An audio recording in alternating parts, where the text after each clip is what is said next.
A'udhu billahi minash shaitanir rajim. Bismillahirrahmanirrahim. I am teacher Khurshid Ahmed Bhatt from High School Nogam Zone Mawar District Kupwara. प्यारे बच्चों अस्सलाम वालेकुम रहमतुल्लाह। प्यारे बच्चों क्या आप जानते हैं हम पढ़ रहे हैं क्लास 3rd का EVS। हमारा चैप्टर नंबर 17 है। सदैम चैप्टर जो है फैमिलीज कैन बी डिफरेंट। यथ नाव फैमिलीज कैन बी डिफरेंट। युस अस परान अस करो यथ मज अस गेम मतलब अस परान गेम कित पे गिंदन तथ गेम मज क्या क्या फायदे गिंदन तो कित पे गेम मज कित पे आउट गसान तो कित पे तथ गेम मज रोजान कंटिन्यू हे गिंदित तो पत लिखे कह सवाल ते how do you feel when you could join a group of the required number वाई इफ लिखे answer it feels great to join a ग्रुप and become its member. It assured me that I am still part of the game that is being played.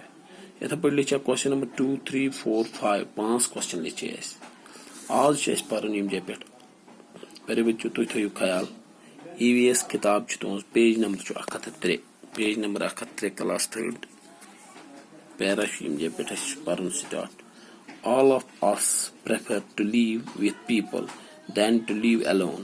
We always live in groups. Let us see one such group, Gorlin, Nagrajan and their children, Tanya and Simar. Patfiyat ki sawal kara. How are these people related to each other? The people in the picture on page 103 you saw belong to one family. We often see pictures or photographs of such families. Why do we see such a family? Such a family or all families similar to this one? Let us read about a few families. Let us read about a few families. Guru is Pravyattam Thyaz. So we reach karam prefer. All of us prefer to live with people. Pratkan chan rozan kun sait akhe sait. Than to live alone. Kunun shun kahti pasand karan. We always live in groups. Ashroza gruppen mas. Ashroza gruppen mas. Let us see one such group. To wuchu a group yus to shakl chu not kene. At groups maj Garlin te Nagrajan. Garlin te Nagrajan and their children. Bech imis shur suit amadon Tanya and Simar. Tanya the Simar don now. What you सवाल करना how are these people related to each other? क्या आखिर स्वातन क्या चाहिए?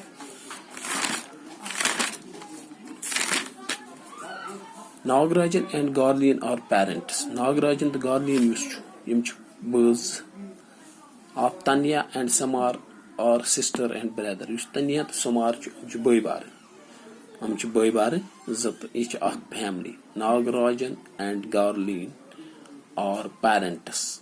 Tanya and Simar are sister and brother. Yishim सवाल उत्तर जवाब एक लिखते में answer. Nagarajan and Garlian are parents. Tanya and Simar are sister and brother. Nagarajan Garlian used to use Shinjan Pol Ikim birds. Amchpanwi birds. Amchiman Shurin and Murli Butter. Im Shud is a boy bar. It's a pretty family Im Chirosa. The people in the picture on page 103 you saw belong to one family. तो वुचु 103 page numbers पे वुकनस 104 page numbers पे कि use तो शक्ल वुचु अथ मज यम look च family. We often see pictures or photographs of such families. Why do we see such a families? Are all families similar to this one? Let us read about a few families. तमाम ये photograph ते वुचु तो अमन family इन मतलब इस पारो bone family कैसन बर्सन मतलब कैसन family इन मतलब कैसन घर किन बर्सन मतलब परोइस कैसन आयालन मतलब परोइस कैसन आयालन मतलब परोइस इंशाल्लाह ये परोइस पगा अमन family इन मतलब तो आज जब बे अख्तनीम तो थोड़ा ख्याल मेरे बच्चों पेज नंबर किताब हों आखत 3 chapters now families can be different.